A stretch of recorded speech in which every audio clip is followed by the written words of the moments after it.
여호수아서의 핵심은 하나님 말씀에 대한 믿음입니다.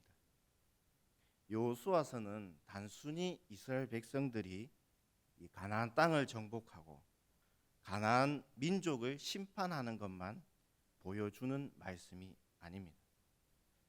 여호수아서는 아무리 우상 숭배한 죄인이라도, 아무리 우상 숭배하며 살아가는 민족이라 할지라도 하나님을 믿으면 구원받는 것을 가르쳐주는 이 말씀입니다.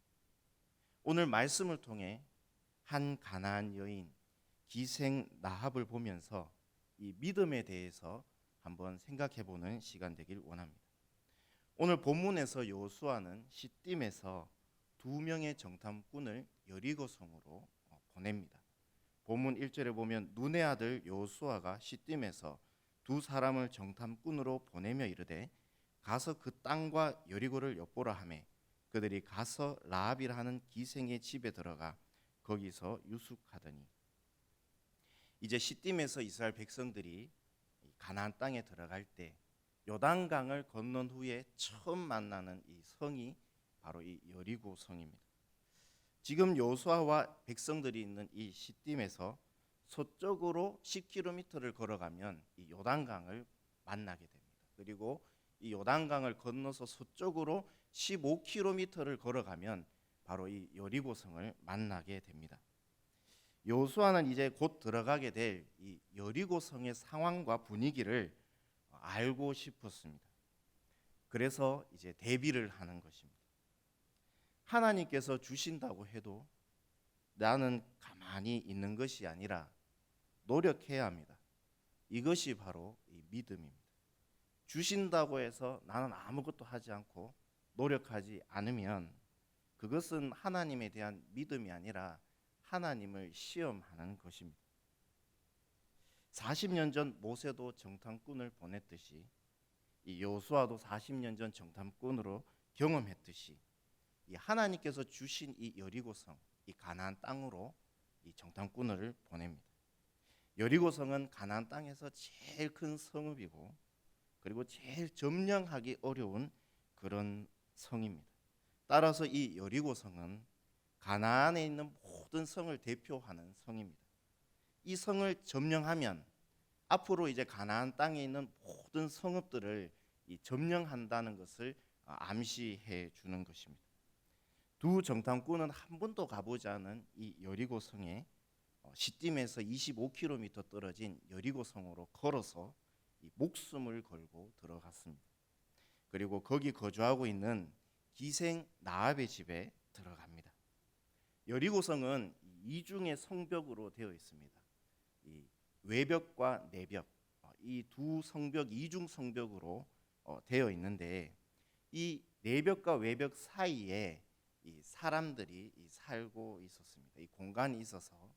그런데 이 외벽과 내벽 사이에는 이 햇빛이 잘 들어오지 않고 사람들이 그곳에서 여관도 있고 하지만 가장 많은 것은 이제 매음굴, 이 사창가가 많이 있었습니다.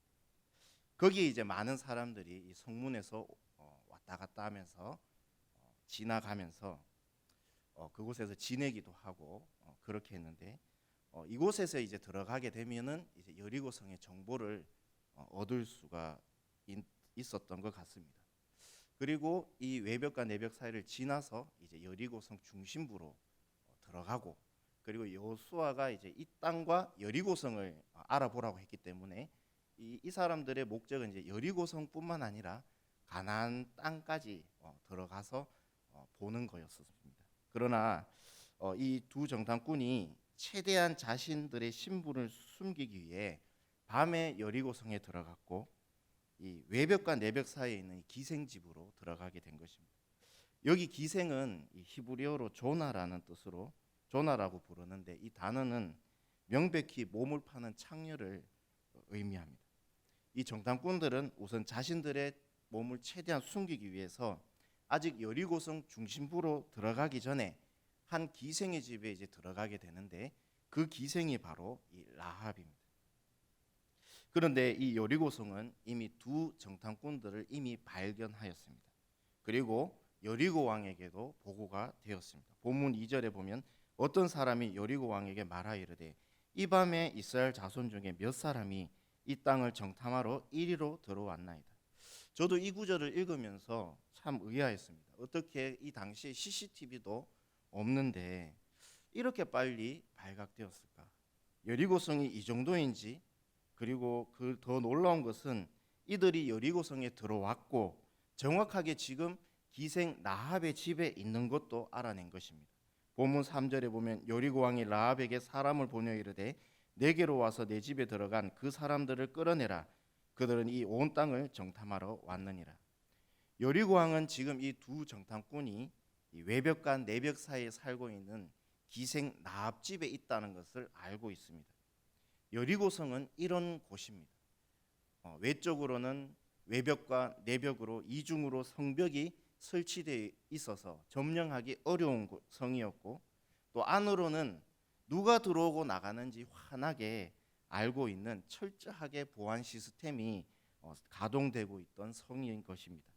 정탐꾼은 무조건 적에게 신분이 노출되어서는 안 됩니다. 그런데 이 이스라엘 두 정탐꾼은 여리고성에 들어오자마자 이미 노출이 되었고, 그리고 지금 어디에 숨어 있는지도 발각된 것입니다. 그래서 이번 여호수아의 정탐 계획은 완벽한 실패입니다. 그리고 이제 여리고 왕의 명령을 따라 이 두 정탐꾼들을 잡기 위해서 기생 라합의 집에 병사를 보내었습니다.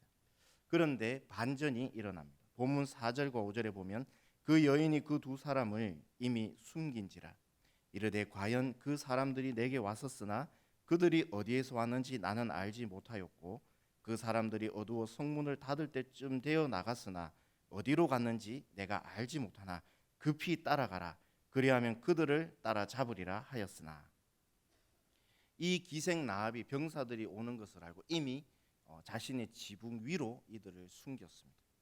그리고 기생 라합은 숨을 한번 고르고 아무렇지도 않은 이 태연한 표정을 지으며 자신의 집문을 열었습니다. 그리고 여리고 왕이 직접 보낸 병사들을 맞이하게 됩니다.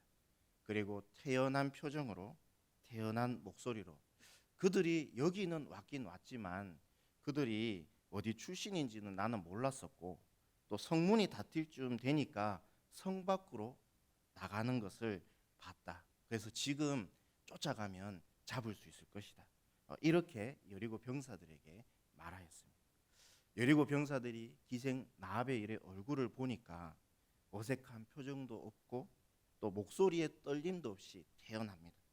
그래서 여리고 병사들은 라합의 말만 믿고 이 두 정탐꾼들을 잡기 위해 다른 방향, 빨리 성 밖으로 나가게 됩니다. 그리고 밤이 되어 이 성문은 닫히게 됩니다. 본문 7절에 보면 그 사람들은 요단 나루터까지 그들을 쫓아갔고 그들을 뒤쫓는 자들이 나가자 곧 성문을 닫았더라. 기생 라합이 지금 한 일은 참 놀라운 일이고 생각지 못할 일입니다. 여리고성 사람이 자신의 왕을 속이고 이 적군의 스파이를 살려준 것입니다. 이 일이 발각되면 온 가족이 몰살당하게 됩니다. 큰 대역죄인인데 두 정탐꾼들도 많이 놀랐을 것입니다. 그리고 이 기생은 왜 우리를 도왔지? 아마 어리둥절했을 것입니다. 그러나 우선 위기는 넘겨졌기 때문에 안도의 한숨을 쉬게 됩니다. 라합이 안내한 지붕 위에서 이 두 정탐꾼은 자리에 이제 누우려고 할 때에 기생 라합이 지붕 위로 올라왔습니다. 그리고 자신이 왜 이런 결정을 하게 됐는지 그 이유를 말해 줍니다. 본문 9절에 보면 말하되 여호와께서 이 땅을 너희에게 주신 줄을 내가 아노라. 우리가 너희를 심히 두려워하고 이 땅 주민들이 다 너희 앞에서 간담이 녹나니. 기생 라합은 거두절미하고 바로 자신이 왜 정탐꾼들을 구해 주었는지 이유를 말합니다. 먼저 이 여리고성을 하나님께서 너희들에게 주신 줄을 내가 안다. 이렇게 말하고 있습니다. 여리고성은 어떤 성인가 하면 나중에 점령당하고 진멸당해야 되는 성입니다. 여리고성에 있는 것은 모두 죽이고 모두 불태우고 무너뜨린 것은 다시 재건하면 안 됩니다. 그냥 그대로 두어야 합니다. 이런 심판을 받을 악한 성인데 이 악한 성에서 거기다가 몸을 파는 기생의 입에서 하나님께서 이 여리고성을 너희에게 주실 것을 나는 안다. 이렇게 강하게 말하고 있는 것입니다. 그리고 여호와라는 이 단어는 하나님과 이스라엘 백성의 그 언약의 관계에서 부를 수 있는 하나님의 성호인데 지금 이 여호와라는 단어를 이 기생 라합이 지금 쓰고 있는 것입니다. 그리고 여리고성 분위기를 지금 이 라합이 말해주는데 지금 여리고성 사람들은 이스라엘 백성들을 심히 두려워하고 너희 앞에서 간담이 지금 다 녹았다. 지금 여리고성 분위기는 이런 분위기다라고 이 두 정탐꾼들에게 말해주게 됩니다. 이것은 이번 여리고성이 하나님께서 함께 하시고 이스라엘의 승리를 암시하여 줍니다. 그렇다면 어떻게 이 악한 성 여리고성에서 그리고 도덕적으로 윤리적으로 살지도 않고 이 사창가에서 몸을 파는 이 창녀인데 어떻게 하나님을 믿게 되었을까요? 그것은 기생 라합이 하나님께서 하신 일을 귀로 들었기 때문입니다. 본문 10절에 보면 이제 너희가 애굽에서 나올 때에 여호와께서 너희 앞에서 홍해물을 마르게 하신 일과 너희가 요단 저쪽에 있는 아모리 사람의 두 왕 시온과 옥에게 행한 일 곧 그들을 전멸시킨 일을 우리가 들었습니다. 기생 라합과 여리고성에 있는 모든 백성들은 이 40년 전에 이스라엘 백성들이 출애굽할 때 이 홍해 기적을 들었습니다. 그리고 얼마 전에 요단 동편에 있던 최강 부대를 보유했던 아모리 왕 시온과 옥의 나라를 이스라엘이 완전히 전멸시킨 일을 듣게 됩니다. 이 사실을 기생 라합과 여리고성 사람들은 모두 들었습니다. 그런데 이 소식을 듣고 이 기생 라합이 믿음이 생긴 것입니다. 그래서 이스라엘의 여호와 하나님이 기생 라합의 여호와 하나님이 된 것입니다. 그녀는 혈적으로는 가나안인이었지만 여리고성 사람이었지만 이제 믿음으로 이스라엘 공동체로 들어온 것입니다. 이것은 로마서 1장 17절에 오직 의인은 믿음으로 말미암아 살리라는 이신칭의가 적용된 것입니다. 구약에서도 믿음으로 기생 라합은 구원을 얻게 되었습니다.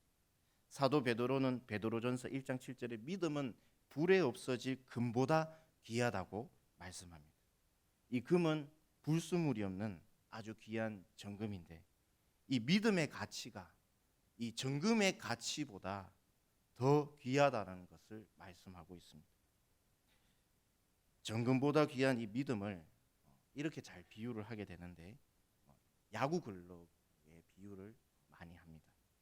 야구 경기를 할 때 글러브가 있어야지 야구공을 받을 수가 있습니다. 글러브의 용도는 공을 받는 것입니다. 이것처럼 믿음은 글러브처럼 하나님의 말씀을 놓치지 않고 받는 도구와 같습니다. 그래서 우리가 하나님의 말씀을 들을 때에 이 말씀을 믿음으로 받으면 우리 입술에서 아멘이라는 고백이 나오게 됩니다. 그래서 하나님의 말씀이 내가 이성적으로 믿어져서 이해되어져서 믿어지는 것이 아니라 믿음으로 믿어지는 것입니다. 그래서 이 믿음이 있으면 하나님의 말씀이 다 믿어지는 것입니다. 무신론자들은 절대로 창세기 1장 1절에 태초에 하나님이 천지를 창조하시느니라는 이 구절을 절대로 믿을 수가 없습니다. 이 세상이 그저 우연히 만들어졌다고 하지만 우리는 믿음으로 이 세상이 6일 동안 하나님의 말씀으로 창조됨을 믿습니다. 보지도 않고 경험하지도 않았지만 믿음으로 노아의 홍수도 믿어지고 홍해의 기적도 믿어지고 내가 죄인인 것도 믿어지고 예수님이 나를 위해 십자가에 달려 죽으시고 3일 만에 다시 살아나신 것도 믿어지는 것입니다. 요한복음 5장 25절에 진실로 진실로 너희에게 이르노니 내 말을 듣고 또 나 보내신 이를 믿는 자는 영생을 얻었고 심판에 이르지 아니하나니 사망에서 생명으로 옮겨졌느니라라는 이 말씀도 우리는 믿음이라는 도구로 말씀을 받아서 아멘으로 믿어지는 것입니다. 기생 라합은 40년 전에 일어난 홍해의 기적과 가까운 시간에 벌어졌던 이 요단 동편에 있었던 아모리 왕 시온과 옥의 이 나라가 멸절을 들으면서 기로 들으면서 믿음이 생겨난 것입니다. 로마서 10장 17절에 믿음은 들음에서 난다고 분명히 말씀합니다. 하나님께서 이스라엘에게 왜 이 가나안 땅, 지금의 팔레스타인 땅을 주셨을까요? 이 팔레스타인 땅은 모든 대륙이 연결되어 있습니다. 아시아와 아프리카와 유럽까지 연결되어 있어서 많은 민족들이 이 팔레스타인 땅, 이 가나안 땅을 지나가게 됩니다. 그때 이스라엘이 해야 하는 일은 뭐냐면 하나님의 말씀을 전해 주어서 이 많은 민족들이 기생 라합처럼 하나님의 백성으로 돌아오게 하는 것입니다. 하나님은 이스라엘을 출애굽에 보면 장자라고 말씀하는데 이 의미는 이스라엘이 장자라면 이 차자가 있다라는 뜻입니다. 이 차자는 앞으로 하나님을 믿을 이방인들입니다. 앞에서 말씀드린 대로 여호수아서는 단순히 이스라엘 백성이 우상을 섬기는 가나안 백성을 죽이고 가나안 땅을 점령하는 것을 보여주는 것만은 아니라 아무리 악한 사람이라도 할지라도 아무리 악한 이방 민족이라도 할지라도 하나님의 말씀을 믿으면 함께 하나님의 백성이 되고 구원받게 됨을 보여주는 것입니다. 그래서 여호수아서의 핵심은 바로 믿음입니다. 믿음은 들음에서 납니다. 들어야지 믿음이 생기고 알게 되는 것입니다. 저희 집도 전도를 통해서 예수님을 믿게 되었습니다.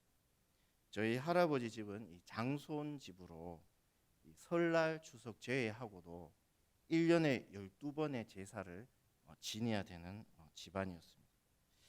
그래서 저는 어렸을 때 그 제사 지낼 때 밤 12시에 이 종이를 태우고 그 적막한 분위기와 집안에 피어오르는 향 냄새를 아직도 기억이 납니다.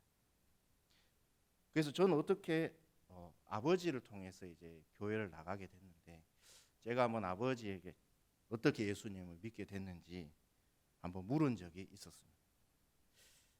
아버지가 얘기해 주시는데 제가 어렸을 때 저는 어려가지고 그렇지만 우리 가정에 아주 이제 어려운 일이 생겼다고 합니다.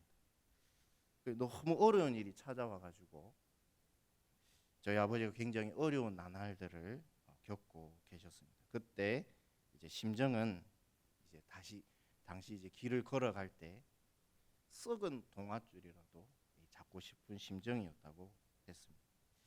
그러던 어느 날 아버지가 이제 길을 이렇게 걸어가시고 있는데 눈을 땅 밑으로 이렇게 걸어가고 계셨는데 누군가 손에 이 손바닥만한 전도지를 이렇게 딱 쥐어 주더랍니다. 그리고 아버지에게 그 전도지를 주신 분이 예수님 믿으세요라고 말을 했다고 합니다. 그때 아버지의 심정은 이 아버지 손에 쥐어진 그 손바닥만한 전도지가 마치 하늘에서 내려오는 동아줄과 같았다고 하셨습니다. 그리고 그 후부터 저희 가정은 아버지를 따라서 주일에 교회에 이제 자연스럽게 나가게 되었고 아버지만 아니라 가족 모두 예수님을 믿는 가정이 되었고 저는 이렇게 목사를 하고 있습니다. 이 믿음은 이 들음에서 납니다.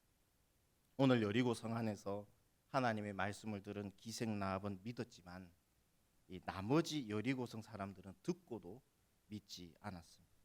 믿지 않아서 성문을 굳게 닫았습니다. 믿음이 있으면 하나님의 말씀을 믿고 하나님의 사랑도 받고 하나님의 은혜도 받지만 이 믿음이 없으면 하나님에 대한 강한 저항심이 생기게 됩니다. 예루살렘에서 사도행전에 보면 예루살렘에서 베드로의 설교를 듣고 이 3천 명이 가슴을 치며 회개하고 예수님께로 돌아왔지만 이후 스데반 집사가 예루살렘에서 설교를 선포할 때에 스데반의 설교를 듣고 예수님을 예루살렘 사람들은 이를 갈면서 스데반에게 돌을 치고 죽였습니다. 또 예수님이 이 땅에 오셨을 때에 예수님을 믿고 구원받는 사람이 있었던 반면 사두개인 바리새인들은 힘을 합쳐서 예수님을 죽였습니다. 이것이 믿음이 있고 없고의 차이점입니다. 믿음이 없으면 하나님을 강하게 대항하게 됩니다. 그래서 이단들을 돌이키려고 그들을 만나서 말씀으로 설전을 벌이는 것은 하지 말아야 할 행동입니다. 이단들과 말씀으로 토론할 때에 혹시 이단들이 틀렸다는 것을 지목해주고 명백해줘도 이들은 절대로 자신들이 잘못 배웠다고 생각하지 않습니다. 더욱더 이 저항성이 커지게 됩니다. 왜 그렇습니까? 그들 마음 안에 믿음이 없기 때문입니다. 따라서 우리에게 믿음이 있다라는 것이 얼마나 큰 복이고 하나님이 큰 은혜인지 모릅니다. 모든 사람이 구원받을 수 없습니다. 어떤 사람은 하나님의 말씀을 듣고도 길가에 심긴 씨앗처럼 땅 밑으로 뿌리가 들어가지 못하고 새의 먹이가 되고, 어떤 사람은 하나님의 말씀을 듣고도 돌밭에 떨어져서 싹이 나오나 해가 돋은 후에 타서 뿌리가 없어져 말라버렸고, 어떤 사람은 가시떨기에 떨어져서 하나님의 말씀을 듣고도 가시떨기에 떨어져서 가시가 자라 기운을 막아버렸습니다. 그러나 어떤 사람은 좋은 땅에 떨어져서 그곳에 하나님의 말씀이 떨어지니 그 말씀이 30배, 60배, 100배의 결실을 맺게 됩니다. 우리는 내가 구원받은 거 말고는 다른 사람이 구원받았는지 안 받았는지 우리는 알 수가 없습니다. 언제 어떻게 믿음을 받아 구원받을지 모르기 때문에 우리는 때를 얻든지 못 얻든지 이 복음을 전해야 하는 것입니다. 왜냐하면 분명한 것은 믿음은 들음에서 나기 때문입니다. 조지 물러 목사님에게 정말 친한 친구, 예수님만 믿는 친구 5명이 있었다고 합니다. 52년간 이 조지 물러 목사님은 죽을 때까지 이 친구들을 위해서 기도해 주었는데 복음 전하면서 도중에 2명이 예수님을 믿게 되었습니다. 그리고 마지막 임종시에 이 조지 물러 목사님이 자기가 설교를 하겠다고 그렇게 해서 복음을 이렇게 전할 때에 거기 참여했던 그 예수님 믿지 않던 2명의 친구가 예수님을 믿게 되었습니다. 근데 나머지 한 친구는 끝끝내 조지 물러 목사님이 죽어도 믿지 않았습니다. 근데 조지 물러 목사님이 죽은 그 해에 그 친구, 끝끝내 예수님 믿지 않는 그 친구가 자신을 위해 52년 동안 기도했다라는 것을 알게 되고, 그래서 이 친구가 결국은 교회에 출석하고 예수님을 믿게 되었습니다. 우리는 복음을 거부하는 사람이 언제 구원을 받을지 모릅니다. 그래서 우리는 하나님 말씀에 순종하여 듣든지 아니 듣든지 계속 복음을 전해야 하는 것입니다. 이제 기생 라합은 두 정탐꾼들에게 이런 고백을 합니다. 본문 11절에 너희의 하나님 여호와는 위로는 하늘에서도 아래로는 땅에서도 하나님이시라. 상천하지의 하나님, 이 세상에서 하나님 한 분밖에 없다라는 것을 지금 이 기생 라합의 입에서 고백하고 있습니다. 이 상천하지의 하나님은 신명기에 모세가 고백했던 이 고백입니다. 그런데 지금 이 기생 라합이 이 고백을 하고 있는 것입니다. 믿음은 이런 것입니다. 내가 예전에는 기생이었더라도 믿음으로 모세와 같이 신앙 고백을 할 수 있는 것입니다.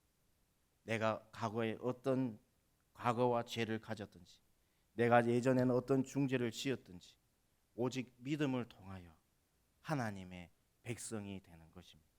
그래서 사도 베드로가 언급한 대로 믿음은 금보다 귀한 것입니다. 기생 라합은 믿음으로 두 정탐꾼을 여리고 왕으로부터 목숨을 구해 주었고 믿음으로 이스라엘 공동체에 이제 들어오게 되었습니다. 이제 기생 라합은 마지막으로 자신뿐만 아니라 자신의 가족까지도 구원해 달라고 요구합니다. 본문 12절과 13절에 그러므로 이제 청하노니 내가 너희를 선대하였은즉 너희도 내 아버지 집을 선대하도록 여호와로 내게 맹세하고 내게 증표를 내라. 그리고 나의 부모와 나의 남녀 형제와 그들에게 속한 모든 사람을 살려주어 우리 목숨을 죽음에서 건져내라. 믿음은 은혜이지만 하나님의 자녀가 되고 구원을 받는 아주 귀한 도구이며 은혜이지만 또 이 믿음은 축복이 있습니다. 기생 라합이 나도 너희를 선대했으니까 너희도 우리 가정을 선대하라고 요구하고 있습니다.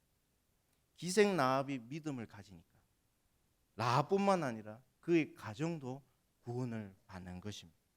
사도행전 16장 31절에 주 예수를 믿으라 그리하면 너와 내 집이 구원을 받으리라 말씀합니다. 이것이 바로 믿음의 축복입니다.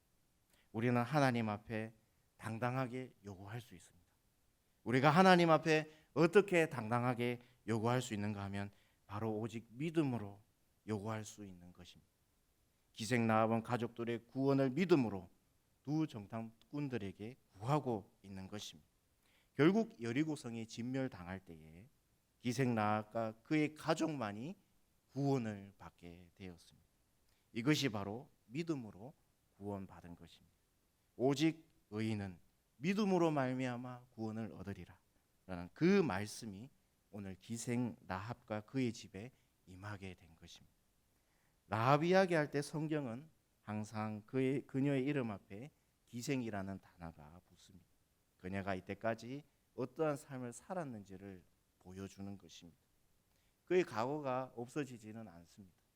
그러나 기생 라합은 인생을 허무하게 살지 않았고 오직 믿음으로 구원받고 결국 마태복음 1장 예수님의 족보에 당당하게 그녀의 이름이 올려져 있습니다. 마태복음 1장 5절과 6절에 보면 살몬은 라합에게서 보아스를 낳고 보아스는 룻에게서 오벳을 낳고 오벳은 이새를 낳고 이새는 다윗 왕을 낳으니라. 예수님 족보에 라합이라는 이름은 어쩌면 예수님 족보에서 숨기고 싶고 가리고 싶은 이름인지도 모릅니다. 삭제하고 싶은 이름인지도 모릅니다.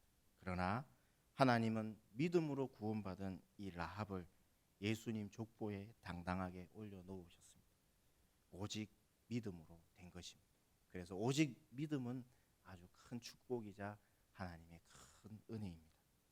우리는 오늘 말씀을 통해 두 가지를 알기를 원합니다. 첫 번째로 우리는 오직 믿음으로 구원받았고 오직 믿음으로 하나님의 약속을 받을 수 있습니다. 그래서 믿음은 금보다 귀한 것입니다. 기생 라합은 오직 믿음으로 여리고성 그 밤에 목숨을 건 결단을 했습니다. 그래서 구원받았고 그의 가족까지 구원받았습니다. 우리 삶 가운데 기생 라합처럼 믿음의 결단을 할 수 있기를 바라며 또 하나님께서 우리에게 오직 믿음을 주신 것에 언제나 감사하며 하나님을 찬양하며 살아가기를 원합니다. 두 번째로 믿음은 들음에서 납니다. 전하지 않고서야 어찌 들을 수 있습니까? 사창가에 있던 이방 여인 기생 라합이 믿음을 가질 수 있었던 것은 하나님의 말씀을 들었기 때문입니다. 그러면 믿음의 역사가 나타납니다. 우리 한 사람 한 사람이 복음을 전하는 축복의 통로가 되어야 합니다. 그래서 듣든지 아니 듣든지 우리는 복음을 전하고 또 우리 교회 귀한 교회가 이 어두운 수성구 땅에서 복음의 빛을 계속 비추는 복된 진리의 등대되기를 예수님의 이름으로 축복합니다. 아멘. 기도하겠습니다. 하나님 아버지 감사합니다.